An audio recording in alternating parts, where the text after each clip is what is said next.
Olá pessoal, tudo bem? Tudo certo? Tudo tranquilo? Vamos que vamos? Vamos continuar nossas resoluções, hoje com a resolução da prova da Unesp 2022, segunda fase. Uma prova que, apesar de ser segunda fase, é uma prova de múltipla escolha, não é uma prova dissertativa. Porém, antes de iniciarmos as resoluções, eu quero te pedir que considere se inscrever no canal. Clique no sininho para receber as notificações dos próximos vídeos e ao final da resolução, dê o seu like, contribua com o canal, contribui para que nós continuemos divulgando essa física cada vez para mais pessoas. Vamos então agora para a questão Q51, uma questão de lançamento horizontal numa saída de um aparelho de ginástica olímpica. Ele diz assim: em treinamento para uma prova de trave olímpica, um atleta faz uma saída do aparelho representada em 4 imagens numéricas de 1 a 4, em que o ponto vermelho representa o centro de massa do corpo do atleta. Lembre-se, esse centro de massa é como se toda a massa do corpo fosse concentrada em um único ponto. Logo, nós não estudaremos o momento de rotação desse corpo, nós não nos preocuparemos com como esse corpo se comporta ao longo do movimento, mas apenas como o ponto se comporta ao longo do movimento. Continuando, a imagem 1 representa o instante em que o atleta perde o contato com a trave, quando seu centro de massa apresenta uma velocidade horizontal V0.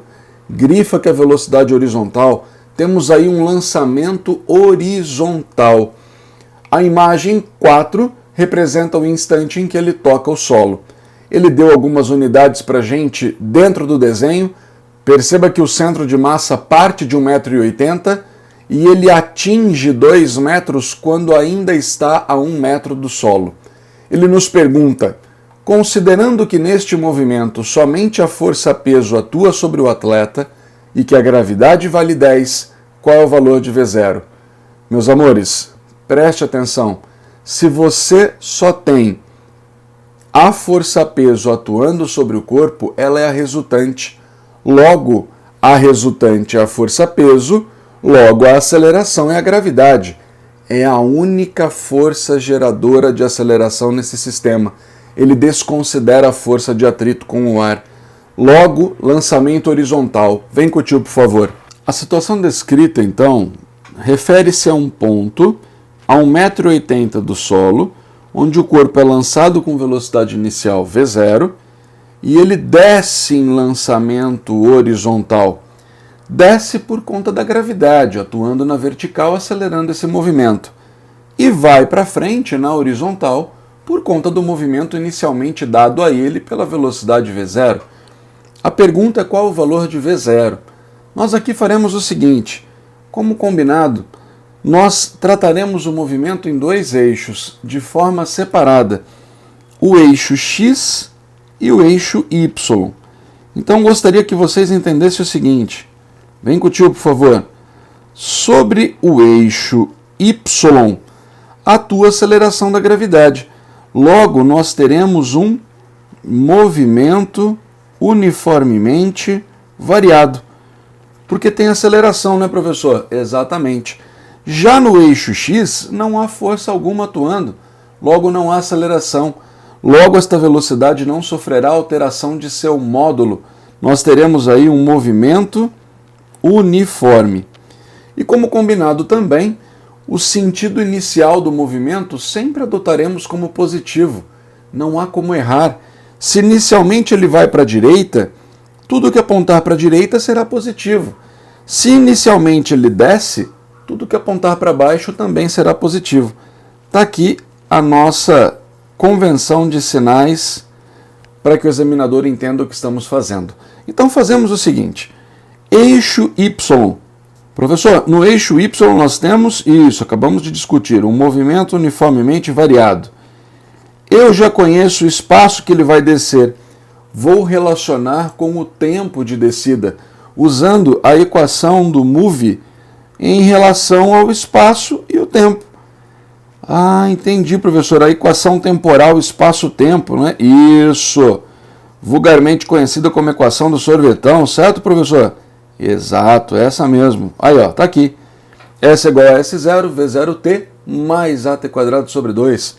Onde a velocidade inicial, estamos falando da velocidade inicial sobre o eixo Y. Logo, como o lançamento era horizontal, não haverá essa velocidade.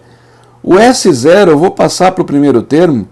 S menos S0 eu vou chamar de ΔS. Mas nós estamos falando de uma variação em Y. Já vou transformar esse ΔS para ΔY, correto? A aceleração do corpinho é a aceleração da gravidade, é o g, t² sobre 2. Professor, a gravidade ficou positiva? Sim, pela nossa convenção de sinais, certo? Professor, eu só não entendi direito ainda esse negócio da aceleração ser a gravidade, sabe? Pois é, então vem com o tio que eu vou te explicar, ó. Imagine você que esse corpinho, sobre ele, atua uma única força. A força-peso na vertical para baixo. Ah, compreendo, professor. Só tem a força-peso porque ele desconsiderou a resistência do ar, né? Exato. Só tendo a força-peso, ela será a própria força resultante do nosso sistema. Ah, compreendo, mas e daí, professor? Escreva aí, ó. Força resultante será igual a força-peso.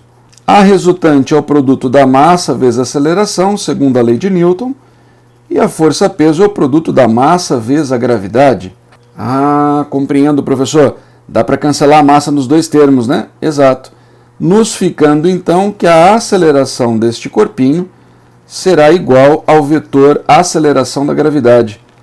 Agora sim eu compreendi, professor. Então é por isso que esse corpinho só descreve um move na vertical. Isso, porque somente na vertical haverá aceleração, certo? Tá, professor, agora eu fiquei mais tranquilo. Agora vamos lá voltar para o exercício. Pois bem, qual foi a variação da altura que nós conhecemos? Veja, ele saiu de 1,80 m e desceu ao longo de 0,8 metros. Ele saiu de 1,80 m e foi para 1. Logo, a variação do espaço dele foi de 0,8. A gravidade vale 10. O tempo ao quadrado nós desconhecemos. Tudo isso sobre 2. Por favor, meus amores, ganhamos tempo aqui. Este t passa o 2 para o lado de cá multiplicando. 2 vezes 0,8. O 10 que estava ora multiplicando passará dividindo. E aqui nós tínhamos um t ao quadrado. Para obter o t, aplicamos raiz quadrada dos dois lados da expressão, certo? E aí vem com o tio. 2 vezes 0,8 dá 1,6. Dividido por 10 dá 0,16. Raiz de 0,16 é 0,4 segundos. Esse é o tempo que o garoto demora para sair, né? Que ele leva para descer este 0,8 metros. Feito isso, passamos ao estudo do eixo X. No eixo X, nós temos um movimento uniforme. Eita, professor, aqui não tem aceleração, né? Pois é. Há quem vá usar a equação do espaço pelo tempo, a equação do sorvete. Porém, se o movimento é uniforme, faça de uma forma bem mais fácil. Vem aqui comigo. Se o movimento uniforme, a velocidade é constante. Meu querido, velocidade é ΔS sobre ΔT. Não há erro. Ah, entendi, professor. E a distância que ele andou aqui na horizontal, como é? A distância que ele andou na horizontal nos foi dada no exercício. Ele andou ao longo da horizontal 2 metros. Ah, compreendi, professor. Quer dizer, então, que o ΔS dele, na verdade, é o ΔX, e isso. E vale 2 metros. E a distância percorrida é de 0,4. Professor, se nós calcularmos essa velocidade, exato, nós estamos calculando o V0, porque a velocidade é única ao longo do eixo X. Ela é constante. Compreendo. Multiplica em cima e embaixo por 10, ficamos 20 dividido por 4, o que faz um tempinho, que dá 5 metros por segundo. E este é o gabarito para o nosso primeiro exercício da segunda fase. Assinalamos lá a alternativa C. Vamos então agora à questão Q52, uma questão de termodinâmica. uma questão que nos dizia o seguinte: em um recipiente de paredes rígidas estão confinados 4 mols de um gás monoatômico ideal. 3 informações importantes aí. Recipiente de paredes rígidas, portanto volume constante, 4 mols confinados, número de mols dado, e monoatômico ideal.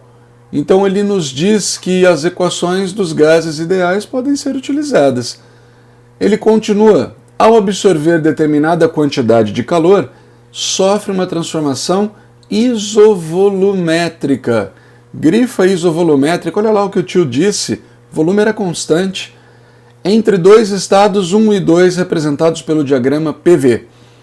Ele nos dá os valores da constante dos gases, R igual a 8, olha para a unidade, presta muita atenção, Joule por mol Kelvin, está todo mundo no sistema internacional, para a constante universal dos gases, CV, igual a 12 joules por mol Kelvin para o calor específico molar.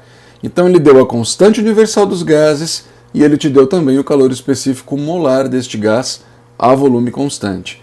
Ele continua: a quantidade de calor absorvida pelo gás para que ele sofra tal transformação é igual a quanto? Bom, ele diz que ele vai absorver calor. Então isso já é um indício de que você só pode esperar um calor positivo, um calor sendo absorvido pelo gás. Lembre-se que o gás é o nosso sistema em estudo. Ele, recebendo, aumenta a sua quantidade de calor. Logo, esse calor é positivo. Caso ele o perdesse, esse calor seria negativo, certo? Mas vem com o tio, vamos fazer uma análise aqui do gráfico. É um gráfico de pressão por volume. Eu fico muito feliz com a presença desse gráfico, porque tem informações aí que não foram dadas, estão escondidas, mas eu sei que elas existem. Por exemplo, eu sei que por esse ponto 1 está passando aqui uma curva isotérmica. Ah, professor, a curva da temperatura 1. Isso, exatamente. Assim como no ponto 2 também passará uma isoterma. Está aqui. Ah, compreendo, professor, mas ele não tinha dado não, né? Esse é o tipo do exercício que o aluno que estudou gases ideais a fundo, analisou transformação a transformação, viu direitinho como que ficava o gráfico de pressão por volume, o que ele nos interessava, ele sabe que ali tem 2 isotermas. E quanto mais afastado do eixo estamos, maior a temperatura. Logo, mesmo sem dizer, já estamos aqui aguardando que a temperatura T2 será maior do que a temperatura T1, haja visto que T2 é uma isoterma mais afastada que T1, certo? Outro detalhe que eu tenho certeza: a área debaixo desse gráfico é numericamente igual ao trabalho realizado por ele. Porém, debaixo da transformação de 1 para 2, não haverá trabalho, pois não há área. Eu posso escrever que o trabalho realizado pelo gás será igual a 0. Posso justificar de 2 formas diferentes. Posso saber que ele é 0, pois a área debaixo deste gráfico é numericamente igual ao trabalho. E uma vez que não há área, não há trabalho, certo? E também, segundo, poderia escrever que trabalho realizado por um gás é o produto da pressão vezes a variação do volume. Só que aqui eu tenho que tomar cuidado para não me equivocar, né? Esta equação eu só poderia usar se a pressão fosse constante.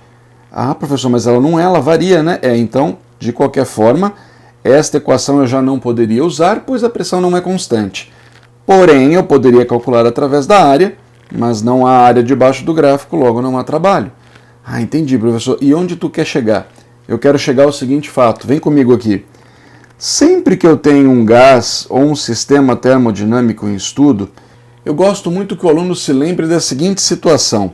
Se este é o meu sistema termodinâmico, é onde o gás está confinado, por exemplo, eu tenho uma certa quantidade de calor entrando no meu sistema.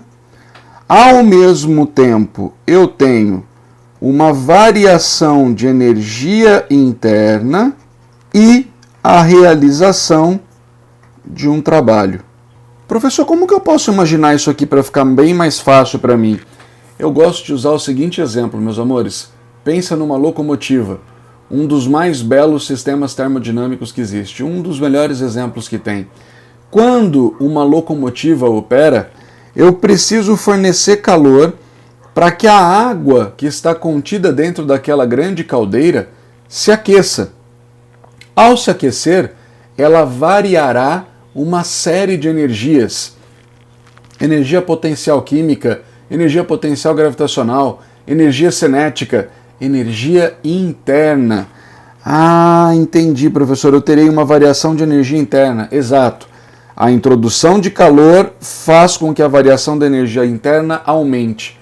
Mas ao mesmo tempo em que essa variação da energia interna aumenta, essa máquina começa a converter energia em trabalho. Ela começa a produzir trabalho. Tanto eu sei que produz, que este trabalho é convertido em energia cinética. A locomotiva começa a andar. Lembre-se da mecânica? Trabalho da força resultante é igual à variação da energia cinética. Ah, o TEC, professor. Exato. Então assim eu consigo compreender esta que é a primeira lei da termodinâmica. Todo calor que entra no meu sistema é igual ao trabalho mais o ΔU que sai. Ah, entendi, né, professor? Princípio da conservação de energia. Tudo que entra tem que sair de alguma forma. Exatamente. Só que o trabalho nós já sabemos que é igual a zero. Logo, podemos escrever que calor é igual a ΔU em uma transformação do tipo isovolumétrica como essa. Ah, compreendo. Ô professor, esse ΔU aí dá para desenvolver, né? ΔU, tu há de se lembrar que a energia interna, vamos colocar aqui uma observação. A energia interna ela é obtida pela expressão 3 meios de nRT, certo? Ah, me lembro dela, professor. Pois é, essa é a equação de energia interna de um dado momento, certo? Ah, compreendo. Esse 3 meios é porque o gás é monoatômico. Caso fosse diatômico, seria 5 meios, né? Pois bem. Professor, e o que é ΔU? ΔU é variação de energia. É final menos inicial, certo?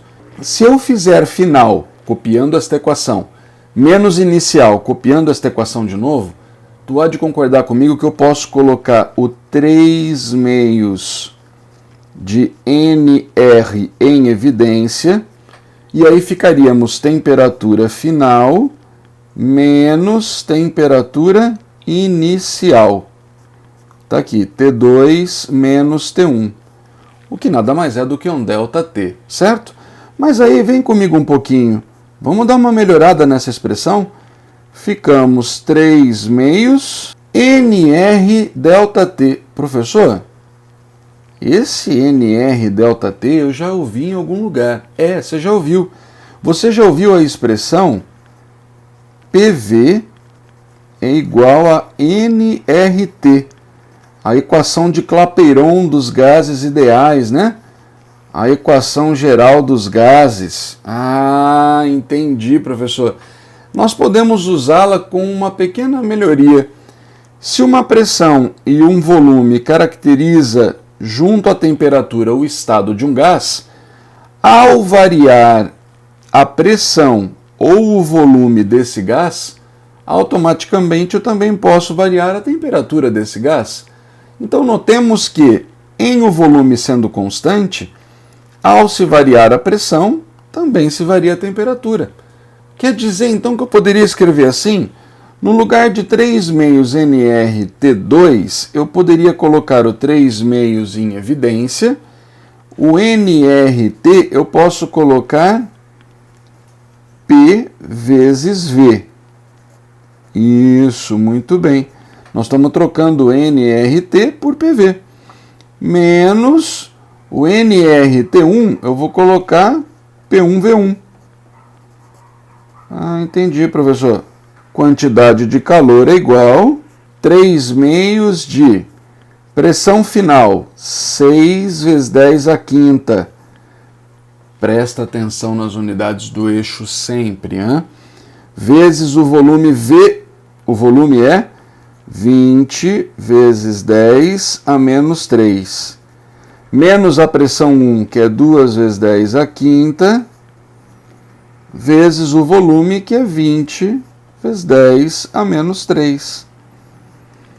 Ah, vamos facilitar a nossa vida aí, professor. Vamos sim. Ó, vai ficar 3/6. Esse 20 vezes 10 a menos 3 eu posso colocar em evidência. O 10 à quinta eu também posso pôr em evidência. Sobrando apenas 6 menos 2, que costuma dar 4, certo? Ah, entendi, professor. E daí? Bom, e daí então que a quantidade de calor será igual. Vem comigo, ó. Vou pegar esse 2 aqui, ó. Simplificar com 20, vai sobrar um 10, certo? Pois bem, ficamos 3 vezes 4, que é 12. Ok? 10 à quinta com 10 dá 10 à sexta. Com 10 a menos 3 dá 10 à terceira. Olhando lá para o gabarito, você vai ver que não está escrito em notação científica.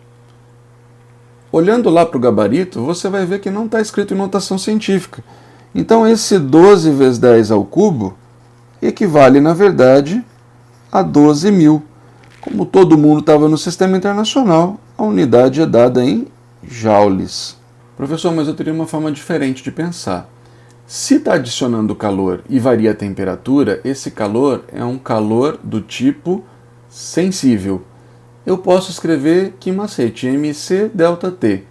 Mas como é um calor molar, porque ele me deu o calor específico molar, eu posso escrever nc ΔT. Mas para isso só bastaria eu descobrir quanto vale o ΔT. Professor, e de onde é que eu vou tirar esse ΔT? Da expressão de Clapeyron, nós poderíamos escrever que a variação de pressão vezes o volume, nRT, agora fica nRΔT, porque a variação de pressão causou a variação de temperatura, certo? Substituindo, ficamos assim, ó. Variação da pressão, ela foi de 2 para 6 vezes 10 à quinta, ou seja, ela variou 4 vezes 10 à quinta. Em um local onde o volume permaneceu o mesmo, 20 vezes 10 a menos 3. Número de mols dados no exercício foi 4. A constante R vale 8. E a variação da temperatura eu estou querendo descobrir. Ora, vem comigo aqui um pouquinho. Esse ΔT será igual. Olha lá. Este 4 cancela com este 4, certo? 20 dividido por 8 é a mesma coisa que 10 dividido por 4. 10 dividido por 4 dá 2,5. Professor, e 10 à quinta vezes 10 à terceira dá 10 ao quadrado, que é 100. O 2,5 vezes 100 vai dar 250 Kelvin. Eita, professor, que tu não tinha razão mesmo? Não é que a temperatura se eleva? Pois é, a temperatura se eleva, viu? ΔT foi de 250, positiva, ela aumentou. Tá, agora vamos aplicar então lá na equação, ó. Calor específico a volume constante é número de mols vezes o calor específico molar a volume constante vezes ΔT. Professor, mas aqui não era para ser massa? É que nós estamos falando de calor específico molar, então é por mol e não por massa, certo? O número de mols nos foi dado, 4. O calor específico também foi dado, é 12. E a variação da temperatura é de 250. Por favor, me ajuda aí. 250, eu não posso escrever 1000 dividido por 4? Professor, não é que pode. Corta o 4 com o 4, tu vai sobrar o que aqui? Professor, vai sobrar que calor é igual a 12 vezes 1000. 12.000 joules. Tá aqui. Eita, professor, foi que deu a mesma coisa, né? Ainda bem, né? Não saberia dizer o contrário, não. Ok? Continuamos ainda com a alternativa D de dado. Vamos agora para a questão Q53.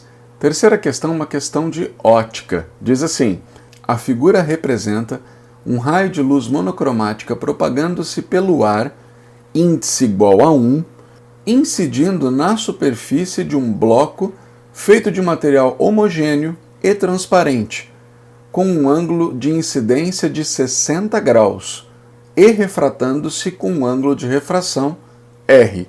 Por favor, grifa o ângulo de incidência 60 e grifa o ângulo de refração R. Tu já percebeu que a equação, né, que vai traduzir o fenômeno é a equação de Snell-Descartes. O que nós temos aqui é uma mudança de meio. O raio de luz vem de um meio e vai para o outro.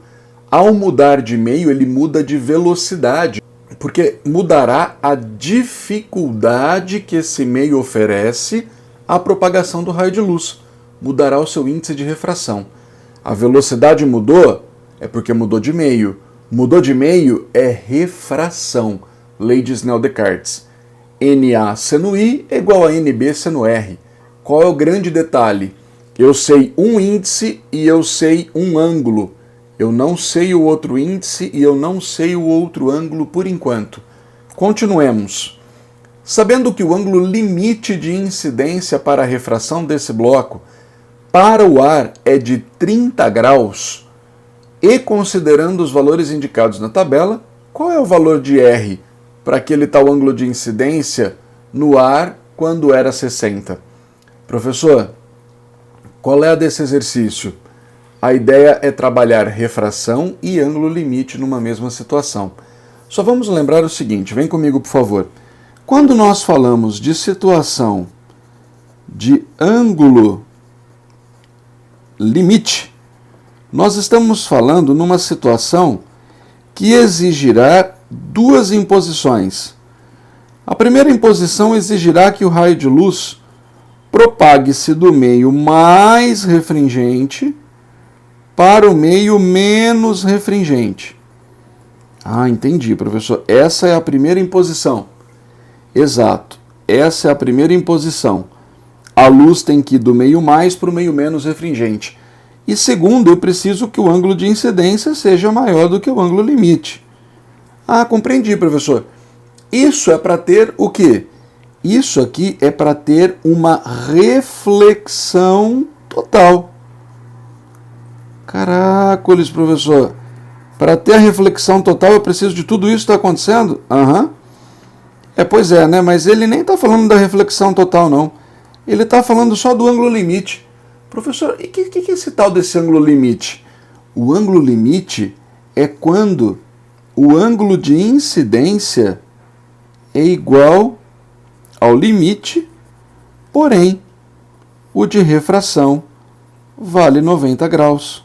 Ah, compreendi, professor. Quer dizer que o limite é só o nome do ângulo de incidência quando R for 90? Isso, exatamente. Então vem comigo, por favor. Imagine você que eu tenho ar e o bloco. Quem você acredita que oferece mais resistência para o raio de luz se propagar? É evidente que é o bloco, né, professor? O bloco deve ter um índice mais difícil e o ar deve ter um índice menos difícil. Isso. É que na física a gente não usa o termo difícil, né?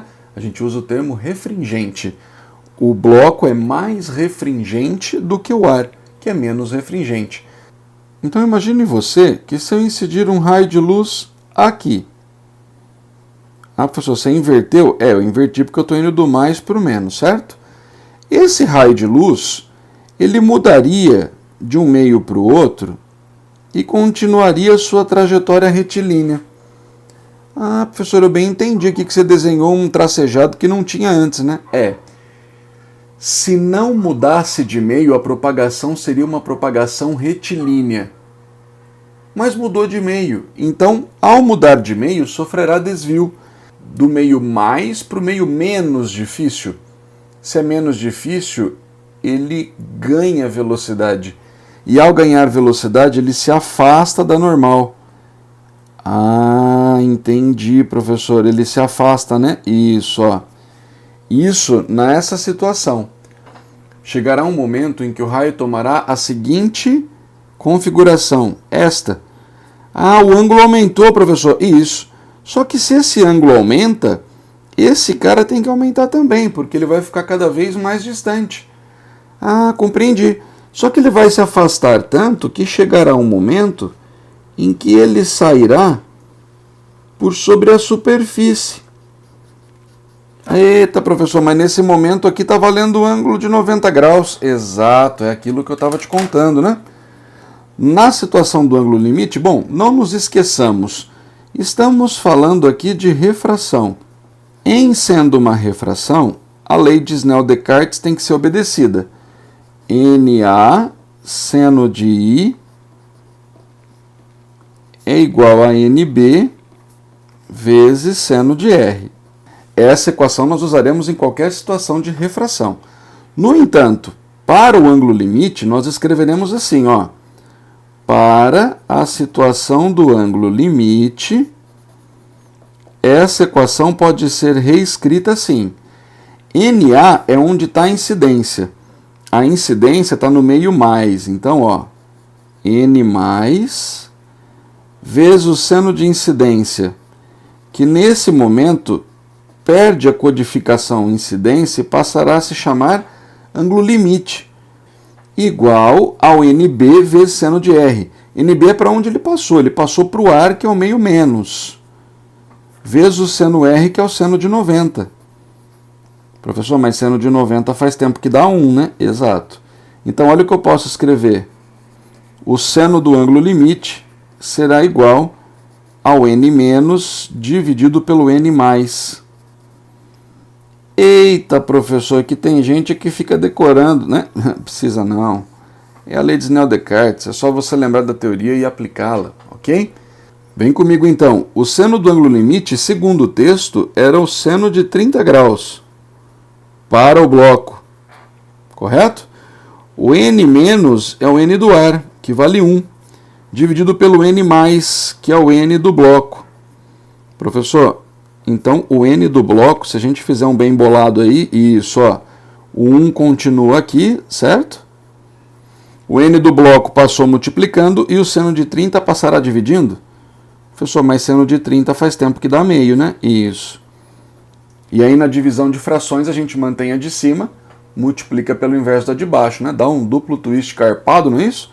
Vai ficar 1 vezes 2, o que costuma dar 2. Eita, professor, você acabou de descobrir o índice de refração do 2. Pois é. Uma vez descoberto o índice de refração, é só voltar na equação da refração, tá aqui, ó, e aplicar aos dados da situação pedida. Então, N de A é o meio da onde o raio de luz vem, né, da incidência. Ele vem do ar, o índice vale 1, vezes o seno de incidência. O seno de incidência é o seno de 60 graus. Igual ao NB, é o índice para onde ele foi para o bloco, esse índice valerá 2, vezes o seno de refração, que é o seno R. Ah, professor, você está falando da situação em verdinho, né? Isso, da situação que ele deu lá no texto, certo? Tá, professor, e o seno de 60? Ué, seno de 60 é raiz de 3 sobre 2, certo? Tudo isso é igual a 2 vezes seno de R.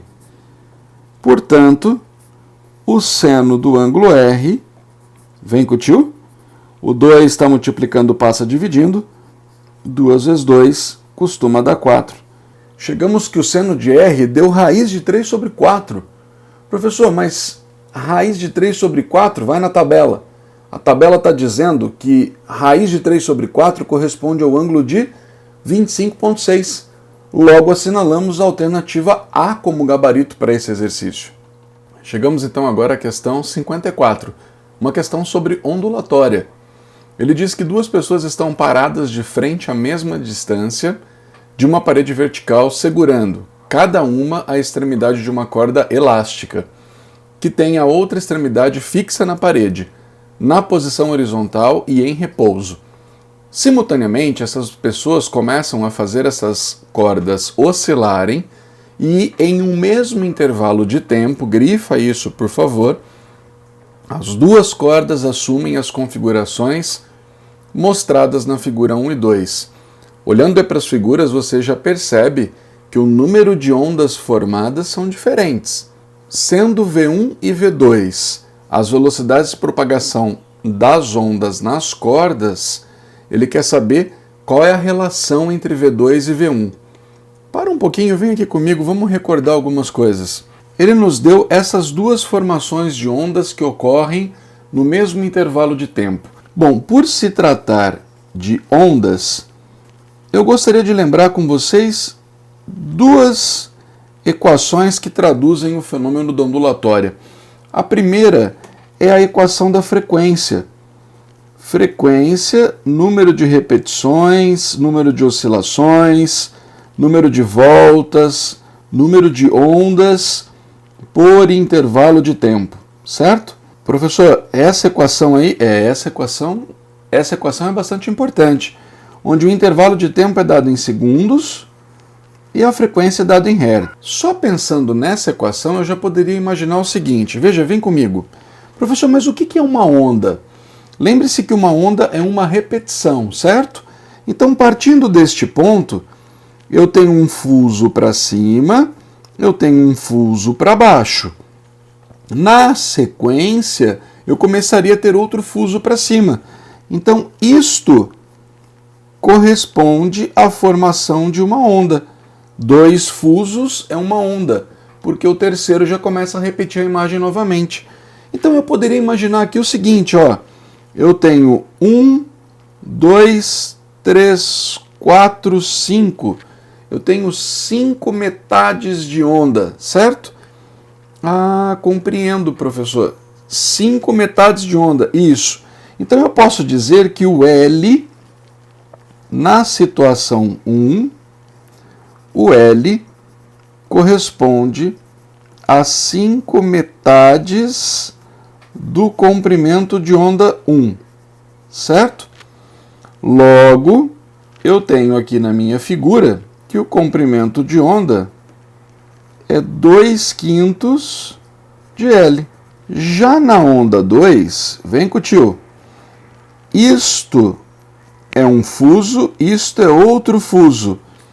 Daqui para frente eu começo a ter repetições deste desenho.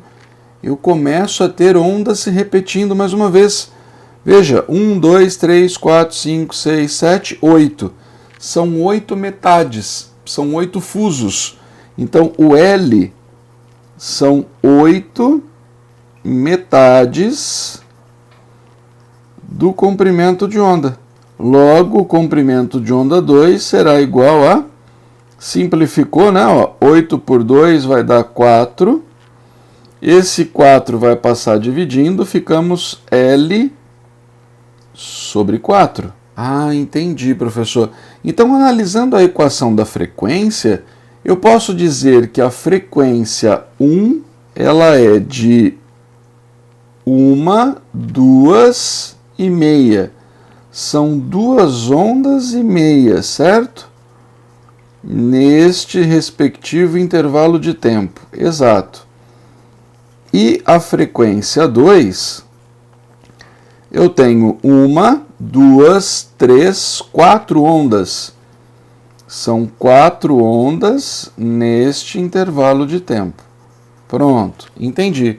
Tem uma outra equação que eu gostaria muito que você se recordasse comigo. Veja, V é igual a lambda vezes F. Lembrando que velocidade, meus amores, é característica do meio. Quem determina a velocidade é o meio ao qual a onda se propaga. E a frequência depende do oscilador, de quem gera essa onda. Ah, compreendo, professor. Quer dizer então que o comprimento de onda... Isso. O comprimento de onda ele tem que se adaptar, né? Professor, o comprimento de onda é uma onda completa, que eu posso medir, por exemplo, deste ponto a este, mas eu poderia também medir deste ponto a este. Não importa qual é o trecho que eu resolvo escolher para medir o comprimento de onda. O que importa é que eu tenha uma repetição completa, certo? Então agora pensemos da seguinte forma. Professor, por que ele está falando que a velocidade 1 e 2 são diferentes? É porque provavelmente essas cordas são feitas de materiais diferentes. Como a onda se propaga pela corda, a corda deve ser de densidade diferente, de material diferente, logo oferece velocidades diferentes. Ah, entendi. Por isso que aqui, né, professor, ó, a velocidade de propagação ele chamou de V1 e aqui ele chamou a velocidade de propagação de V2. Exato, porque são cordas distintas, ele não disse que eram cordas iguais. Professor, o que a gente pode fazer? A gente pode escrever assim, ó. A velocidade V1 é igual ao lambda 1. Professor, o lambda 1 é 2/5 de L, certo? Isso, olha lá.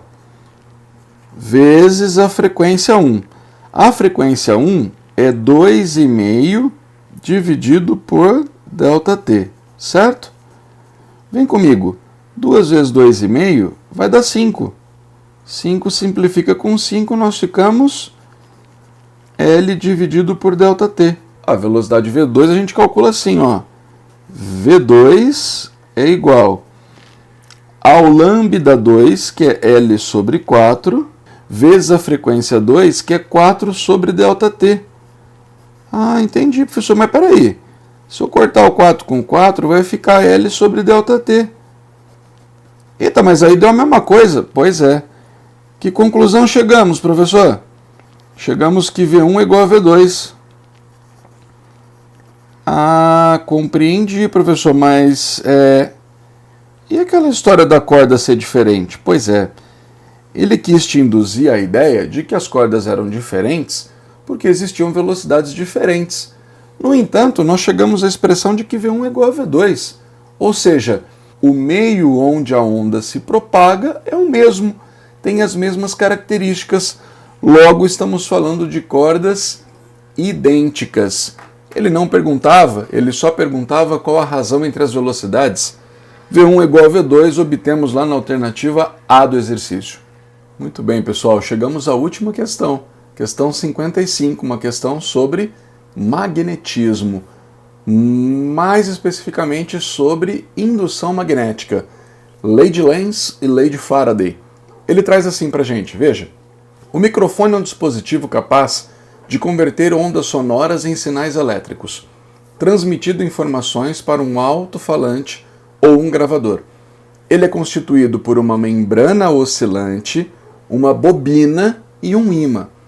Quando ondas sonoras atingem a membrana oscilante, ela passa a vibrar, fazendo a bobina oscilar com a mesma frequência das ondas na região onde atua o campo magnético criado pelo ímã do microfone, gerando uma corrente elétrica induzida.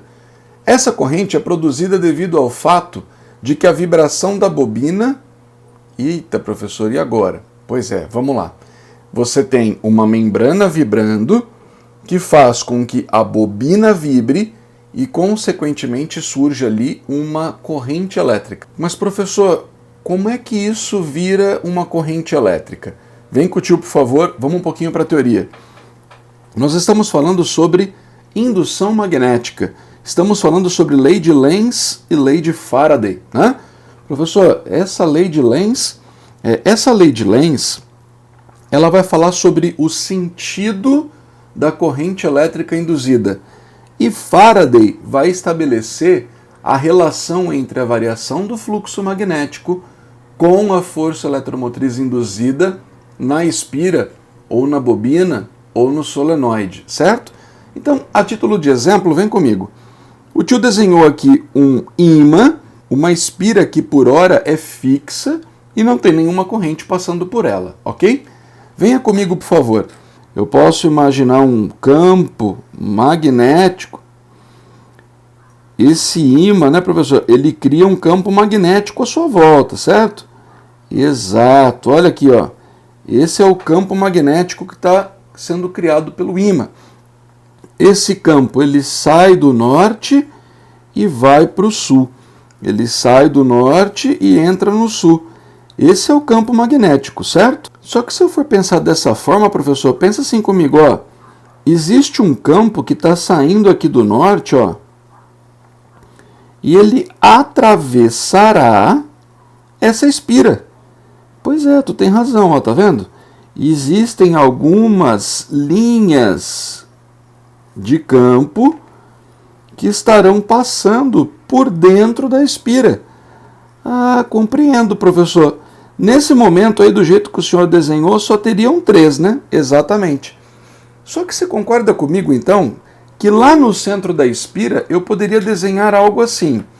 Existe, no centro da espira, existe para baixo o campo magnético do ímã, né? Ah, entendi, professor. E o que vai acontecer? Veja bem, o que está acontecendo é que esse ímã está descendo, consequentemente a intensidade do campo está ficando cada vez maior. Esse campo, então, ele está aumentando com o passar do tempo. É como se esse vetor aumentasse para baixo em função do tempo. E aí o que vai acontecer, professor? Os eletronzinhos que estão neste metal, os eletronzinhos que estão nesta espira, irão começar a se mover de tal forma que elas gerarão um campo no sentido contrário. Ué, professor, mas por que vai gerar um campo no sentido contrário? Esse é o chamado campo induzido. Mas, professor, mas qual é a ideia aí? A ideia é a seguinte: a espira gerará um campo magnético tentando minimizar o que está acontecendo com o campo do ímã. Então, se o vetor campo magnético do ímã cresce para baixo, para ele parar de crescer, eu preciso de um vetor para cima, que anule este crescimento. Este é o vetor campo induzido. Ah, entendi, professor. Quer dizer que enquanto esse indivíduo cai, o campo dele cresce e para evitar esse crescimento a espira cria um campo no sentido contrário. Exatamente. E a partir deste campo e usando a regra da mão direita, lembra, regra da mão direita, corrente no polegar, campo magnético nos dedos. Ou o contrário, campo magnético no polegar, corrente elétrica nos dedos. Venha comigo. O campo está voltado para cima. A sua mão está indo de baixo para cima na folha. O seu polegar está indo de baixo para cima na folha. A sua mão girando sempre no sentido de fechar, ela fará com que eu tenha o sentido da corrente elétrica que está percorrendo essa espira. Esta corrente é o que nós chamamos de corrente elétrica induzida. Ah, entendi, professor. Mas e depois que esse ímã passa? Depois que esse ímã passa pela espira, olha o que acontece. Ele continuará criando um campo magnético. Tá aqui. Ah, professor, nada muda, né? Igual era antes, né? Isso, exatamente, ó. Um campo magnético que sai do polo norte e entra no polo sul, certo? Ah, entendi, professor. Só que aí é aquele mesmo esquema, né, ó. Existem algumas linhas, né, ó. Existem algumas linhas de campo que passam por dentro dessa espira, certo? Exato. Só que agora elas estão, né, ó, entrando aqui de cima para baixo, porque o campo magnético ele sai do norte e ele vai para o sul. Ah, compreendi, professor. Então lá no meio, o campo magnético do ímã está apontando para baixo. Isso, ó. Esse é o campo magnético do ímã. Vamos fazer o seguinte? Vem com o tio aqui, por favor. Este é o campo magnético do ímã, lá no centro da espira, né? Ah, compreendi, professor. Aqui também, né, ó. Esse é o campo magnético no centro da espira. Isso. Só que este campo magnético, como o ímã está se afastando, a intensidade dele aqui no meio está ficando cada vez menor. Ah, professor, então este campo ele está agora Isso, ele está diminuindo. Eita, professor, se ele está diminuindo, então vai acontecer o quê? Aquilo que eu te contei. Surgirá um campo a fim de minimizar o efeito do campo do ímã. Se o vetor campo do ímã, que está para baixo, está diminuindo de tamanho, surgirá um vetor junto a ele, tendendo a fazê-lo a crescer de volta. É sempre no sentido contrário. Então vai aparecer aqui, professor, isso, ó, aparecerá aqui um campo magnético induzido. Ah, entendi, professor. Um campo magnético induzido para fazer esse cidadão parar de diminuir, né? Exato. Só que aí, se nós usarmos a regra da mão direita mais uma vez, agora o meu polegar está para baixo. Pense um pouquinho, regra da mão direita. Minha mão sempre no sentido de fechar. No polegar, campo, nos dedos corrente, ou inverso. Agora, o campo induzido está de cima para baixo na sua folha. Coloque a mão na sua folha. Polegar de cima para baixo. Os dedos no sentido de girar, então a corrente estará girando neste sentido agora. Esta será a nossa corrente induzida. Ah, entendi, professor. Então, só para a gente deixar registrado, né? Quem determinou o sentido da corrente, isso, quem determinou o sentido da corrente foi a regra da mão direita. Ah, entendi, professor. Ô, professor, só para eu lembrar aqui mesmo, como é que é a regra da mão esquerda? A da mão esquerda é para relacionar força magnética, lembra? Farei bom vestibular. Força, campo, velocidade. Ou força, campo e corrente. Regra da mão esquerda para força. Regra da mão direita para campo, certo? Beleza? Então vem com o tio. Professor, entendi esse lance aí. Quer dizer então que quando existe aqui uma variação do fluxo magnético, haverá uma corrente induzida? Isso. Faraday a escreveu assim: se existe corrente induzida, existirá uma força eletromotriz induzida. Ué, tu se lembra, né? Quem cria uma corrente é uma DDP, é uma força eletromotriz. Então, se apareceu uma corrente, é porque ali tinha, na verdade, uma força eletromotriz. Essa força eletromotriz será dada por menos a variação do fluxo magnético em função do intervalo de tempo. Segundo Faraday, não adianta haver uma variação de fluxo. Tem que ter uma variação de fluxo, mas ela tem que ocorrer em um determinado intervalo de tempo. Essa variação de fluxo é dada em Weber. E o intervalo de tempo é dado em segundos, para que a força eletromotriz induzida seja dada em volts. Ô professor, eu só não entendi essa ideia de fluxo. Vem aqui com o tio, ó. A variação do fluxo ela pode ser calculada de duas formas. Ela é o produto de uma área fixa vezes a variação do campo magnético que por lá está passando, que é o nosso caso. A nossa espira ela é fixa, então a área dela é fixa, quem está variando é o campo. Ou a variação do fluxo pode ser uma variação de área vezes um campo magnético constante. Professor, então, me explique melhor essa variação do fluxo. Quer dizer que a área pode ser fixa, exato, a área fixa e o campo variando. Ou a área variando e o campo fixo. Por exemplo, o nosso microfone. Quem oscila é a espira, quem oscila é a bobina. Quem permanece constante é o campo. Então, o campo constante e a área variando. De qualquer forma, nós temos uma variação do fluxo que ocorre em função do tempo. variação de fluxo por tempo, eu tenho uma força eletromotriz induzida.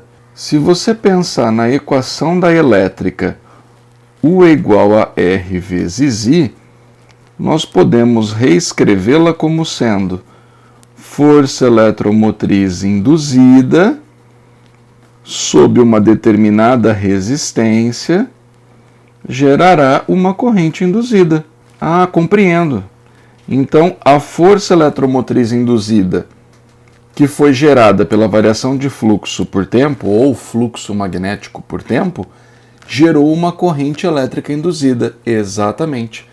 Essa corrente é que será conduzida até um alto-falante, onde o processo inverso se converterá a energia elétrica em energia sonora. Ele nos perguntava, essa corrente é produzida devido ao fato da vibração da bobina A. Provocar a separação dos polos norte e sul do ímã do microfone. Não parou por aí. Eu não consigo separar polo norte de polo sul em ímã algum. Item B.